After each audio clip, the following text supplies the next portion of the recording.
Ողջույն գործարարալիքին միացած հարգելի ռադիոլսողներ եւ ռադիոդիտողներ, այս պահին դուք կրկին լսում կամ դիտում եք հետախույզի օրագիրը հաղորդաշարը,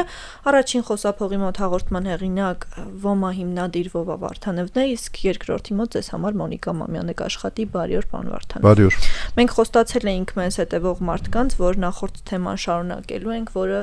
կապ ուներ ժամկետային զինվորական ծառայության կրճատման հետ, նախորդ անգամ ազգային ժողովում առաջին քննարկումներ, որ այդ մասով տեղի ունեցավ, մենք բավականին հարցեր քննարկեցինք եւ ես բաց թողեցի այն հարցը, որ կարծես թե պաշտպանության նախարարությունը այս կրճատումներին զուգահեռ եւ պրոֆեսիոնալ բանակ դառնալու այդ տերմինը օգտագործելուն զուգահեռ նաեւ առաջակաշում պաշտպան հայրենիաց ծրագրի այս գաղափարախոսությունը, որ բավականին արդյունավետ է, ինքը ու ուղիղ զուգահեռներով տարվում է։ Ես կուզեմ այդ ծրագրի մասին մենք մի քիչ խոսենք, ինչ արդյունավետություն ունի ու որքանով է փոխկապակցված այս երկու ուղղությունները իրար։ Հիմա կարող է անունները շփոթեմ, դրա համար անուններով չխոսամ, էլի։ Կար ծրագիր, որտեղ ուրեմն 3 տարի է իր ծառայում 2-ի փոխարեն, այդ ծրագիրը փակվել է, բայց ծառայում էիր ոնց, մի 15 օր դիրքերում էիր, 15 օր տանն էիր, 15 օր, ասենք, նախապատրաստվում էիր, դրա հաշվին, ասենք, 1.5 անգամ քո ժամկետը երկարում էր, ասենք, զինծառայության, ժամկետային զինծառայությունը, գումար էին տալի մոտ $100, կարծեմ ամիսը, վերջում էլ 5 միլիոն, ինչքան հիշում եմ, մոտավորապես ինչ-որ տենց գումար էր տա։ Հիմա այդ ծրագիրը 1 տարի ավել ծառայացնելու մասին է խոսքը, բայց 1 տարի ինքը ավել չէր ծառայում։ Ինքը մի տարի ավել չէր ծառայում, որովհետև եթե բաժանենք 3 մասի իր ժամանակաշրջանը, որտեվ մի տարով ժամկետը երկարում, դառնում է 3 տարի 2-ը, դրա համար 3-ի բաժանենք, ինքը մի ամիսը տանն էր անցկացնում։ Դե 15 օրը եթե տանն է։ Ինքը այդ մի տարին տանն էր անցկացնում, 2 տարին ծառայության մեջ, որից մեկը դիրքերում, մեկը նենց։ Հիմա սա ավելի բան է թվում, ավելի պրակտիկ պետական գումարները տնտեսելու բանի տեսակետից, sense որ նայում ես նաև ասենք մարդկային ինչքան էլ կոպիտ հնչի, բայց դա ստանդարտ բառ է, մարդկային ռեսուրսները, ասենք, ճիշտ կառավարելու կամ պրագմատիկ կառավարելու տեսակետից, բայց մի հատ այս մյուս ծրագիրը, որտեղ որ ժամկետային զինծառայողը շատ արագ, ասենք մի ամիս թե քանի ամիս հետո կարում է պայմանագիր կնքի 5 տարով։ Հիմա նայենք դրան, դա ինչ է նշանակում, 2 տարին ինքը պետք է ժամկետային ծառայեր, շատ քիչ փող ստանալով, որովհետև պետությունը իր ծախսերը հոգում է եւ այլն եւ այլն։ Ունես չի, որ պայմանագրայինի ծախսերը չի հոգում։ Պայմանագրայինի ծախսերը չի հոգում, երբ որ ինքը տանն է։ Բայց երբ որ ինքը ծառայության մեջ է, խոսքի օրինակ զորամասեր կան, օրենքը խախտելով նույնիսկ ճաշի թույլ չեն տալի, որ անձնակազմը դուրս գա, որովհետև ասենք համարվում ենք մենք ոչ դիսցիպլինային, ասենք ենթարկվող ժողովուրդ ճաշից կարող է ուշացած գան։ Բնական է, եթե չես թողում ճաշից տուն գնան, ուրեմն պետք է ճաշեն են իրանք զորամասում, դա պետության, ոնց որ ասած, կասային է խփում։ Կարճ ասած ծախսերը, երբ որ դու տանն ես, այդ վաղտ է, որ պետությունը քեզ քո վրա փող չի ծախսում, բայց աշխատավարձները բավականին բարձր են, ու ստացվում է, որ իր արդյունավետությունը այդքան բարձր չի, որովհետև ասենք իդեալական վերցնենք 2 տարի ծառայում է, դա նշանակում է մի կես տարի սովորել է, մի տարի ծառայում է, կես տարի էլ պատրաստվում է, ասենք տուն գնա, ու վերցնենք, որ հենց 2 տարի ինքը նորմալ արդյունավետ ծառայում է։ Բնական է, այս նույն 2 տարին, քանի ինքը սովորում է, հետո ծառայում է, բան, այս 5-ից 2-ը հենց այդ առաջի 2 տարին է, ճիշտ է, այդ 2 տարին նշանակում է դու բարձրացնում ես ոնց որ արդեն կայացած արհեստավար զինվորականի, բայց ինքը դա չի։ Դա արդեն նշանակում է, որ դու գումարները այնքան էլ ճիշտ չես կառավարում, այնքան էլ արդյունավետ չի քո ծախսած փողերը։ Հիմա 3 տարի է ավելանում իր ժամկետից դուրս ծառայությունը այդ կոնտրակտով։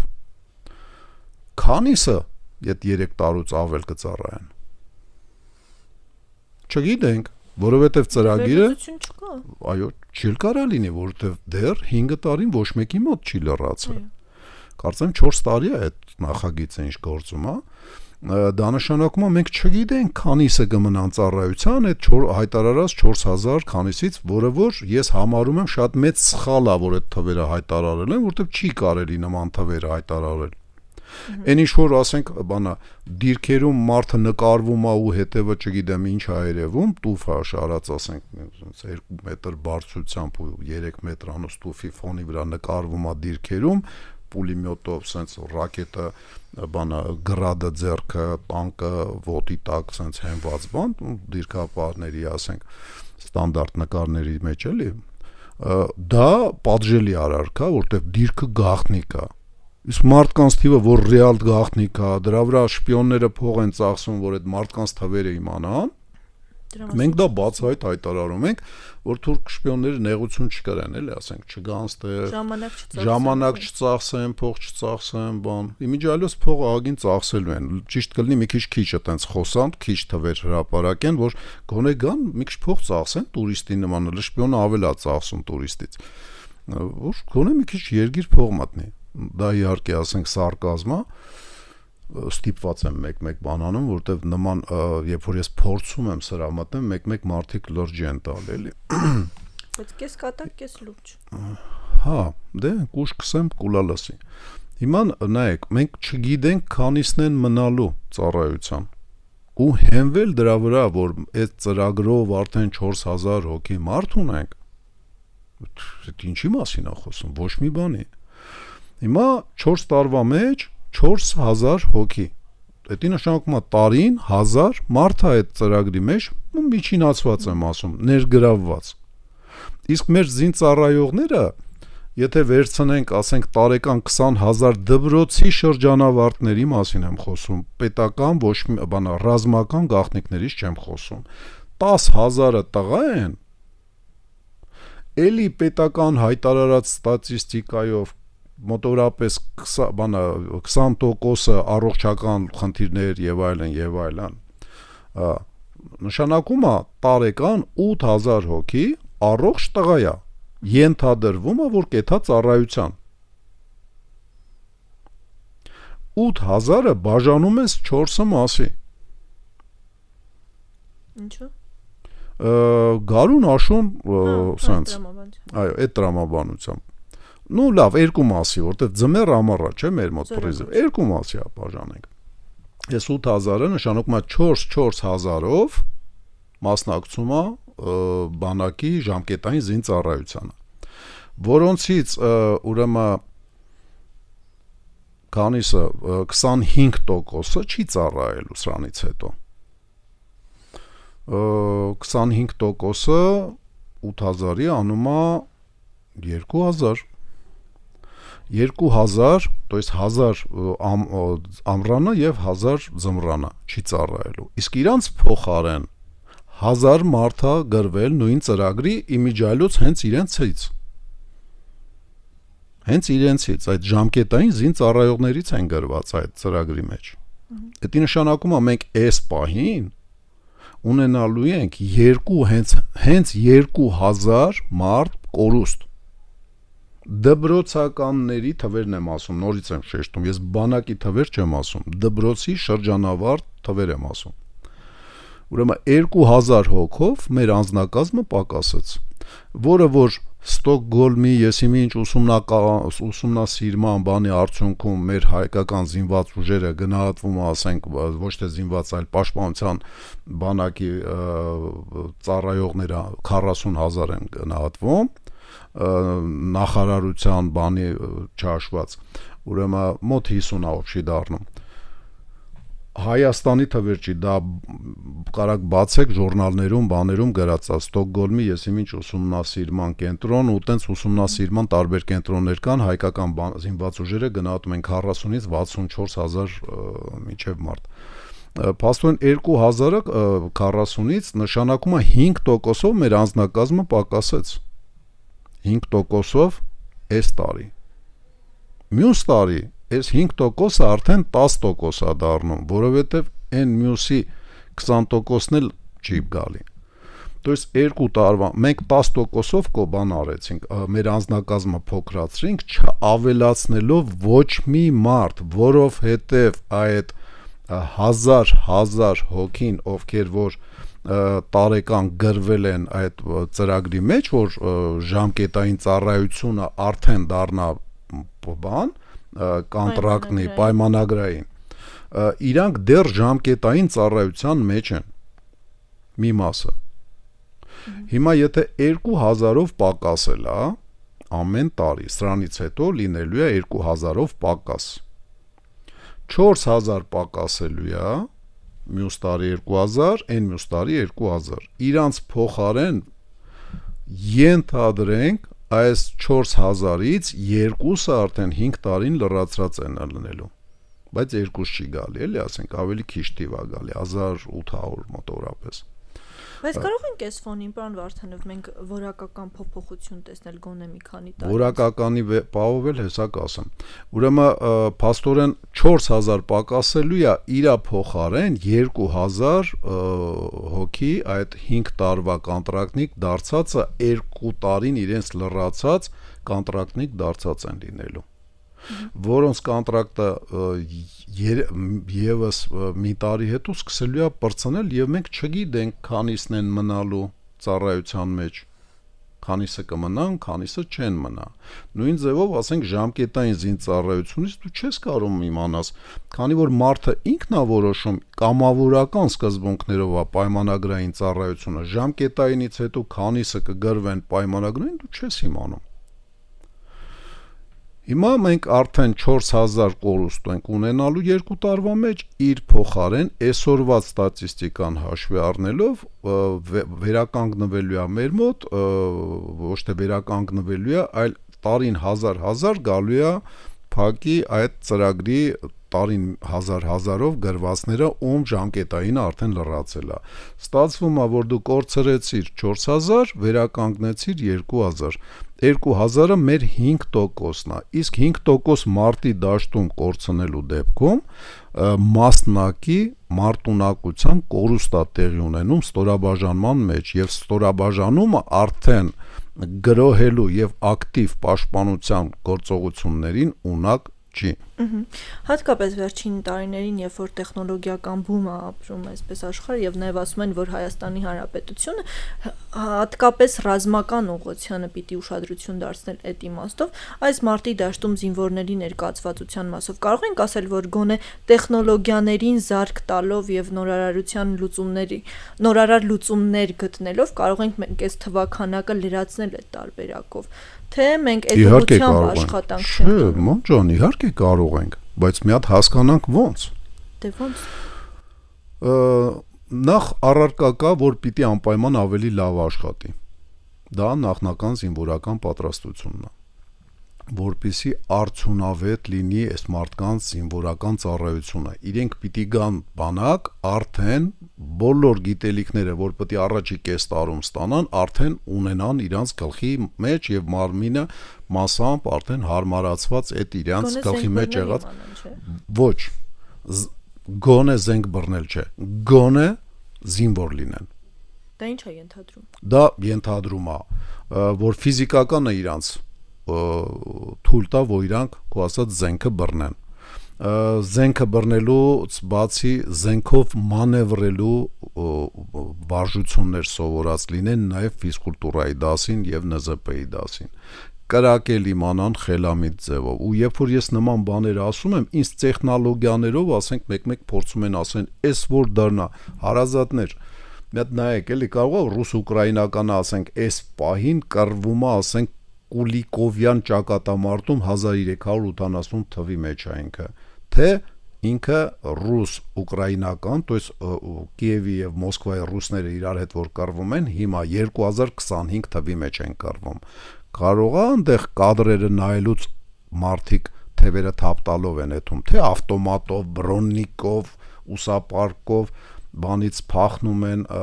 կրակում են, ասենք այդ անօթաչուների վրա ռոբոտացված համակարգի կողքը վազում են։ Մի հատ ուշադիր եղեք, էլի, այդ ամեն ինչը ՆԶՊ-ով պիտի տաս։ Երկրորդը, եթե մենք տեխնոլոգիաներով պետք է զարգացած երկիր լինենք նաև զինված ուժերում։ Եթե ոչ մի ձևով քո կրթական համակարգը չի նպաստում դրան, ո՞նց ես դու ավելի տեխնոլոգիապես զարգացած։ Ո՞նց։ Օրինակ ժամանակին շախմատի ֆեդերացիայի նախագահան, դառնալով Հայաստանի Հանրապետության նախագահ, Սերժ Սարգսյանին նկատի ունեմ, շախմատը դարձրեց դպրոցի առարկա, ինչով այնքան էլ վատ բան չի, որովհետև մեր մոտ գոնե մի փոքր լոգիկա սկսեց Հայաստանում sense բուսնել։ Էն էլ ասենք, հավատացեք, մեր հասակակիցները, ինձանից մի 30-40 տարի ջահելները հələ այդ շախմատի վրեկները չի ազդել, են 10 տարեկանների ու 20 տարեկանների վրա է հələ որ ազդում, ձեր վրա չի ազդել, կներեք, բայց դուք ժամանակին, ասենք, շախմատը որպես լոգիկայի վարժանք չեք սովորել, արդյունքում ձեր մոտ, ասենք, այնա ինչ որ ձևավորվել էր 80 եւ 90-ական թվականներին, տենց է, այն ինչ որ ասենք պրոպագանդան ներսում աշխատում է, էդ էլ ելնում, այ ոնց է հիմա մեզ խաղաղություն են ասում ու մենք բանա գրեթե ունակ չենք ինքնուրույն մտածելով հասկանանք, որ խաղաղությունը դա ենթադրում է շատ ուժեղ հասարակություն եւ շատ ուժեղ զինված ուժեր, որովհետեւ այդ խաղաղություն ասելուց կողքից չեն ասում, վախենում են երևի, որ հանգարց կոնֆլիկտ չլինի, ռևանշիստ չասեն։ Հոգեբանորեն պատրաստ։ Պաստորեն մարդիկ չեն պատրաստվում ուժեղ հասարակության մաս լինեն եւ ուժեղ պետության մաս լինեն։ Արդյունքում այդ խաղաղությունը շատ վատ է ազդում մեր հասարակության վրա, հասարակությունը դեբիլանում է, որտեղ իրան թվում է խաղաղություն ասեցիր, բանը, то есть ասեցիր հալվա, բերնիդ մեջ քաղցրանալու է, տես չի։ Բերնի մեջ քաղցրանում է, երբ որ 15 օր ծով ես պահում, ծոմ ես պահում, 15 օրից բերնիդ մեջ մի քիչ քաղցր բանա թուք է հայտնվում, մեկ էլ ավելի խելամիտ ձև կա, երբ որ քաղցր բան ես ուտում, քաղցր բան ուտելը դա վարժվելն է։ Հա, կարճ ասած, պրոպագանդան մեծ դեր է խաղում, ես չեմ տեսնում այդ առարկա դարձրած անօթաչուներով ռոբոտացված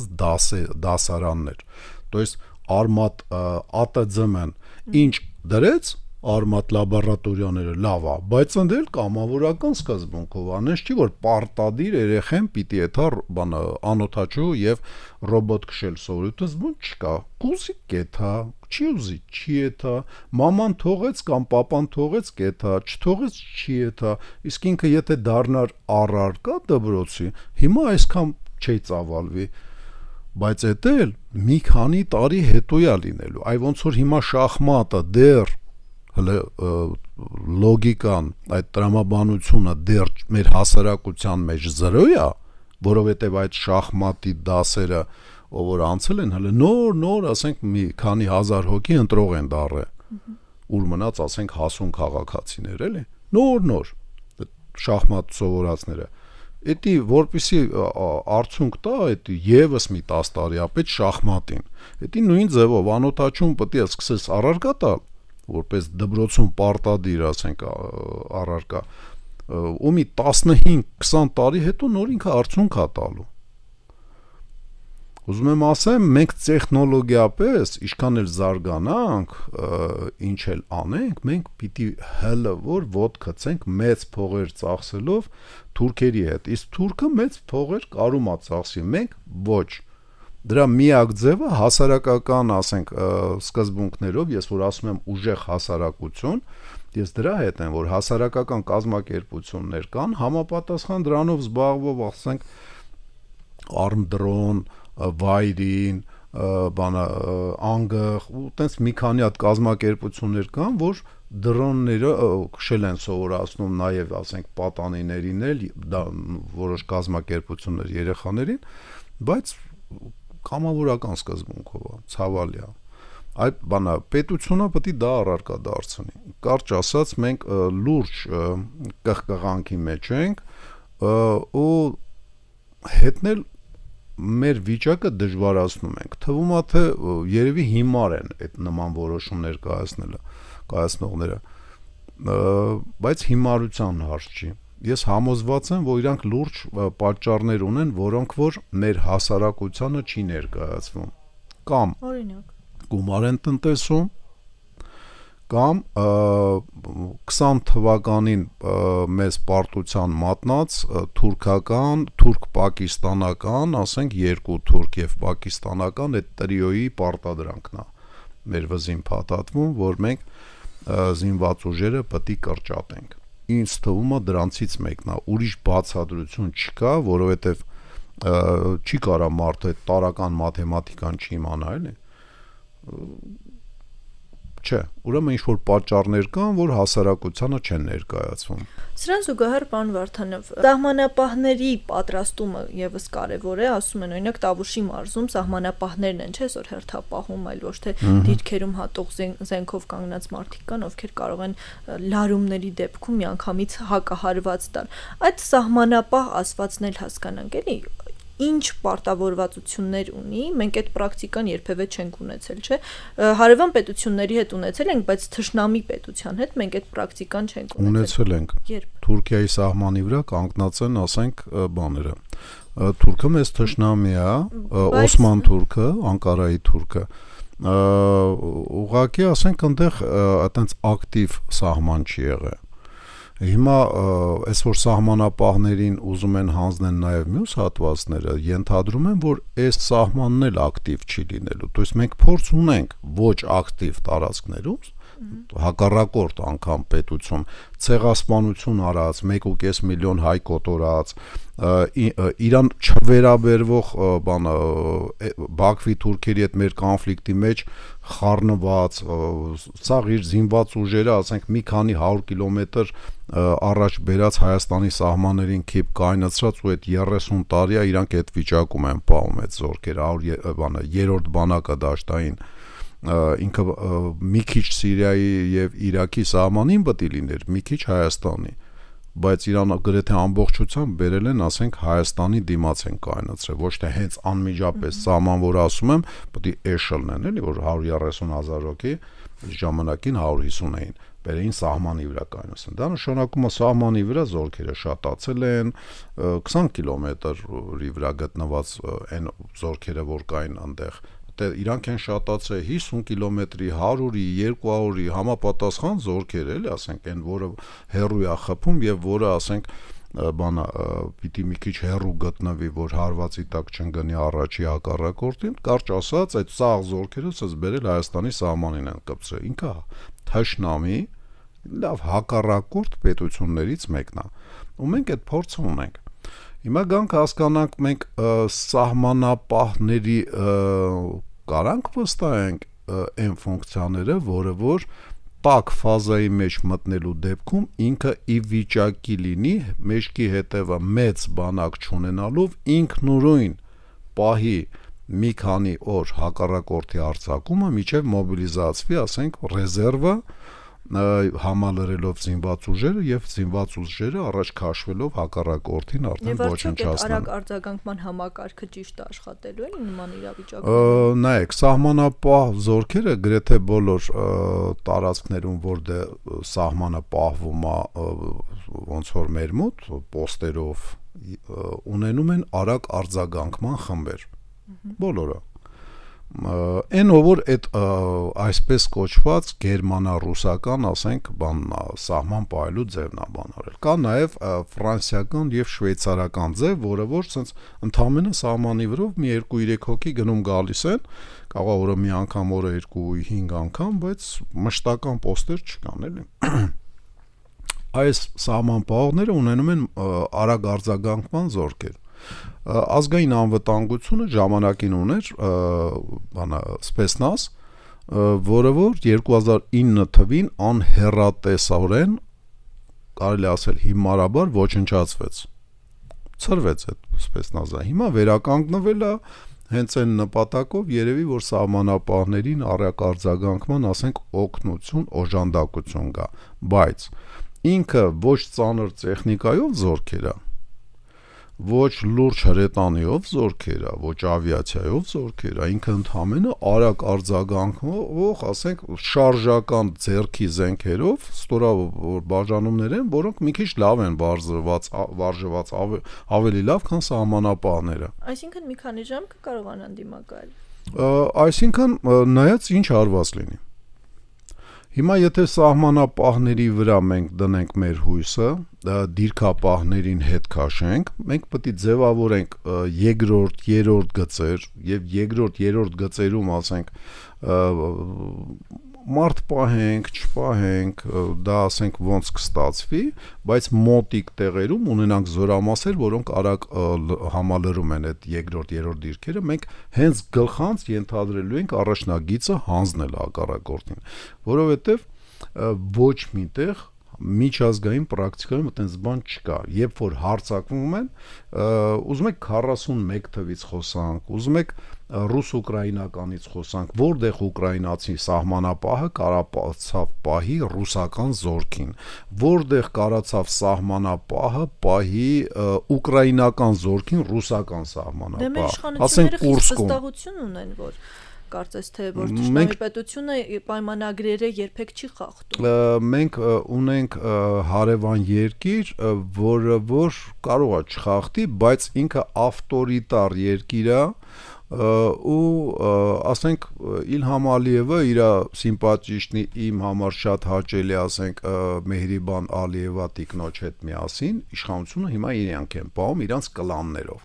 բայց հետո որ ասենք կրծեր Հեյդար II Ալիևը գա իշխանության, այս զույգի որդին Մարդես, մեկ էլ տեսար գնա բանա բարձել, լավ բարձել չէ, ընկերուհու մոտ ու ունդես sense մի հատ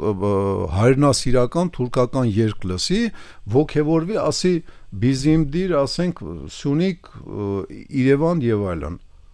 Կարա լինի նման բան։ Ավտորիտար երկրներում ավտոկրատորն է, то есть մի անձն է որոշում։ Ավտորիտար նշանակում է մի անձի ասենք որոշելու երկիր, հա։ Հիմա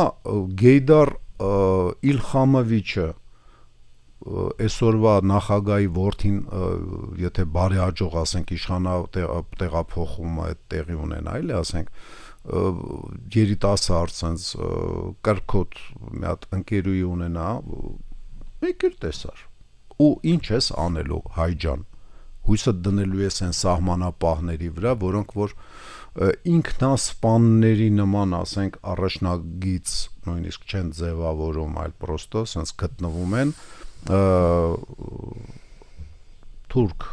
սահմանապահների եւ ասենք հարձակման դեպքում թուրք զինվորների եւ մեր բնակավայրերի եւ ճանապարհների արանքում չի կարելի այդպես բան անել։ Մենք պիտի ունենանք համապատասխան ամրություններ հենց առաջնագծում, հենց նույն սահմանապահների համար, որ այդ սահմանապահները գոնե մի քանի ժամ չսպանվեն, չզոհվեն, իսկ եթե նորմալ է դուխները տեղը եւ պարապած լինեն, որ կարողանան մի քանի օր կռվեն, որ այդ մի քանի ժամվա մեջ եկած զորքերը իրանց հնարավորություն տան ու իրանք ողջ մնան բոլչի, հետնել ասենք հակառակորդին կայնացնես, հետ շփրտես, հələ մի հատ ուսերի վրա էլ որոշ օկուպացված ասենք տարածքներ դեօկուպացիա անես, ազատագրես հայկական հողերը, որը որ հակառակորդը զավթել է։ Կարճ ասած, այդ աշխատանքները տիտանական են, պիտի դեռ արվեն, մենք ունենք դրա լուծումը, իհարկե, բայց չենք կիրառում։ Մենք ունենք ալտերնատիվ ծառայություն հասկացողություն։ Ալտերնատիվ շիկները քանիսն են, չգիտենք։ Ով ասեց, որ ալտերնատիվը պետք է լինի մենակ մանկատուն, մեկ էլ ծերանոց։ Ով ասում։ Այս մարդը ասում է, ես զենք չեմ վեկալում ձեռքը։ Մի էլ վեկալ, բահը վեկալ ձեռը։ Արի առաջնագծում աշխատանքներ կատարի։ Դու ուրիշին սպանել չես կարող։ Բայց ես խի պետք է սպանվելու ռիսկը ին վրա վերցնեմ, այսին 60 տարեկան հասակում, իսկ դու 20 տարեկանում չպետք է այդ ռիսկը քո վրա վերցնես։ Ոչ ընտանիք ունես վզիտ նստած, կամ ասենք արդեն թևերի տակ, կարճ ասած, այդ ալտերնատիվ ծառայությունը պետք է դառնա военно-строительные отрядներ, то есть ստրոյբատներ պիտի ձևավորվի։ Մյուս տարբերակը, ասենք, մեր սահմանները ամրացնելու, քանի քաղաքացի կա օտար երկրների, որոնք Հայաստանում են բնակվում։ Ցանկացած Հայաստանում բնակվող կես տարուց ավել մարդ պետք է Հայաստանից վտարվի, եթե ինքը երկարաժամկետ չի ստացել իրավունք ստեղ բնակվելու։ Երկարաժամկետն էլ պիտի լինի միայն ու միայն տարեկան 15, 20 կամ 30 օր շինարարական ջոկատներում աշխատելով։ То есть խնդրեմ, այդ բանը Ճիշտ եմ հասկանում, որ այս դեպքում էլ հույսը պիտի հնդիկների վրա դնել։ Ոչ, նաև են երիտասարդների, որոնց ասենք ուրիշ ազգի, ուրիշ պետության քաղաքացի են դարձնում երեխա վաղտ, որ հայկական բանակ չետան։ Պետք չի էտան, լավ, այտենց սրիկա ծնողներ ունեն, երևակայի այդ երեխեքն էլ են սրիկա մեծացվում։ Հուսանք հետո ծնողներից մի քիչ կհեռանան իրանք գաղափարապես, եւ բանը, բայց իրենց կարելի ասենք շինջոկատներում օգտագործել։ Հիշում եք անցած տարի իսկ որ շինջոկատների կարիքը կա, էդի ես չեմ մենակ ասում։ Հիշում եք անցած տարի բանը կրթության եւ գիտության բանը այդ ԿԳՄՍ-ն եւ ՊՆ-ն իրար հետ համատեղ կամավորների ջոկատները, շինջոկատներ էին ուզում ձևավորեին առաջնագծում բարելավման եւ այն աշխատանքներ։ Ինչ պատճառով չստացվեց մոտները, որովհետև կամավոր էր։ Իսկ այս դեպքում կամավոր չի լինի։ Այն ով որ կես տարուց ավել ապրում է Հայաստանում, պիտի գնա 15 օր գոնե շինջոկատում ծառայի։ Ձևա, ընդամենը խելամիտ օրենք պետք է ընդունվի։ То есть մենք շատ ձևեր կարանք առաջարկենք ոնց էս երկիրը ուժեղացնենք, բայց այդ շատ առաջարկություններն էլ պիտի մարդիկ լինեն, ում ականջները այն բանը սերնի պրոբկեքը չեն փակել, բանը, ասես տեղին բան կա, նյութ կա, մեկ-մեկ պրոբկեն փակում, մարդ լավ չի լսում։ Այդպես շատ մարդիկ կան, էլի, մանավանդ ինչքան բարձր է բանը, այս ոտերը աթոռի ու մարդ ասենց ինչքան բարձր է նստում, այնքան լսողությունը վատանում է։ Ուշադիր լսեք, իսկ բայց ամեն դեպքում պարոն Վարդանով, մենք ճիշտ է մեր ժամանակը սպառվում է, բայց մենք հաջորդ եթերին այլ տարբերակների էլ կանդրադառնանք։ Ես լսելու հետ կապված մի բան ավելացնեմ, էլի։ Օրինակ մի բավականին ոչ թե դրական մարդ եմ որպես գնահատում, էդի թող հետո ժամանակը ցույց տա, բայց աշխատող մարդու հետ հանդիպման մեջ ես որոշ առաջարկություններ արեցի եւ պայման դրեցի, օրինակ մարտական խաչ ներկայացրել էի, ասենք նաեւ վարորդներին, մեր վարորդները հերոս տղեկ էին, արտապստրելի բանի տակ, ասենք ոմայի գումարտակի 157 գումարտակի այդ մարտական խաչերի փոխարեն մարտական ծառայություն տվեցին։ Քանի որ մարդը արդեն բարձր պաշտոնի է, իրան թվում է ինքը կարգադրեց, իր կարգադրանքը կատարվում է։ Այդ պրոբկեքը մարդկանց խանգարում է, որ իրանք լսեն, իրանց աշկերի դեմն էլ, ասենք, բանա, տեսադաշտը փակում են, իրանց շուրջ շեֆ ասողները շատ են ֆռում։ Նույն բանը, ասենք, նմանատիպ բան եղավ, երբ որ խոսքի սրանից մի 15 տարի առաջ էլի տենց մի բարձր պաշտոնյա բանա կարգադրեց հետախուզության պետին, ասեց Վարդանովի հետ աշխատեք իրար հետ։ Իմ հետ էլի։ То есть ոման նոր էին հիմնադրում եւ այլն, հիմնադրել էինք արդեն, բնական աշխատանք չեղավ, որովհետեւ իրանց թվում է այդ պրոբկեքը եւ գույնավոր ակնոցները, որ իրենց խոսքը կատարվում է, խափում են ձեզ, զեկուցում են, որ ձեր խոսքը, ձեր կարգադրանքը բան ոնց որ ասեցի, մարտական խաչեր ոչ մեկ չստացան մարտական ծառայություն, արհամարեցին ձեր կարգադրանքը մարդիկ ու ոչ միակ չպատժվեց դրա համար ու ձեզ թվում է թե բանա ձեր խոսքը կատարվել է նույն ձևով արհամարվել է ասենք նախագահի խոսքը մի քիչ առաջ նկարագրեցի ոնց ու դա մշտական process է մինչև դուք ճիշտնեք գետնի վրա չքայլեք որպես սովորական մահկանացու այսենց է լինելու մեկ-մեկ էլ ասենք խորթակցեք հասարակության հետ հասարակությունը քանի որ պրեսի տակ չի, ժամանակ աշխատանք, շեֆերի վերևից քաշը սխմում, տակից հակառակորդն է սխմում, հասարակությունը ահագին պիտանի բաներ կարա առաջարկի, իսկ հասարակական կազմակերպություններն էլ որպես լաբորատորիա լիքը բան արդեն փորձարկել են, այ ոնց որ հիմա մարտական բժշկությունը, որը որ հայկական զինված ուժերում ոմայի ինստրուկտորներով տարածվում է, Էդի մենք 10 տարուց ավել փորձել ենք, որ այսենց կատարյալ չէ, բայց այս մակարդակի ենք բերել հասցրել, էլի լավ չենք կարող բան անենք, որովհետև էլի կապը հասարակության եւ ասենք բարձր պաշտոնյաների շատ դժվար է, այդ պրոբկեքի եւ գույնավոր ակնոցների պատճառով, մի քիչ իջեք պարոնայք ներքև, գետնի վրա քայլեք, համ ձեր գործը կթեթևանա, համ երկրի վիճակը կբարելավվի, համ էլ հակառակորդը կսկսի մի քիչ ծանր շնչել։ Շնորհակալ եմ ձեզ, պարոն Վարդանով, էլի հարցեր մնացին, էլի հիշում եմ ձեր խոստումը, որ դուք եւս 60 տարի այստեղ եք լինելու, կհանդիպենք։ Երկրորդ 60-ը էլի ստեղ եմ լինելու։ Շնորհակալ եմ ձեզ զրույցի համար, մեզ հետևողներին հիշեցնեմ, որ Հետախույզի օրագիր հաղորդաշարներ ձեր եթերում 106 եւ 5 հաճախականությամբ տաղավարում էր ՈՄԱ հիմնադիր Վովա Վարդանովը, կհանդիպենք։